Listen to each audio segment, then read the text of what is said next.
மெய்பொருள் காற்றிடும் பேரன்னையும் பெரும் சினம் கொண்டு தீயா எழுந்திடும் பெரும் தேகத்தின் சுடராய் கண்டிடும் தேவி நித்தமும் நீயாகி யாதும் பெரும் பெற்றவள் யாதவாகி உயிர் கொண்டு நான் பூஜிப்பேன் உயிர் கொண்டு உமை நான் பூஜிப்பேன் என் உள்ளம் அறிந்தாயோ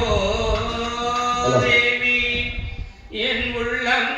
அறிந்தாயோ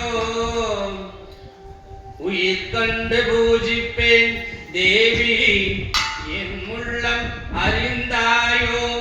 அறிந்தும்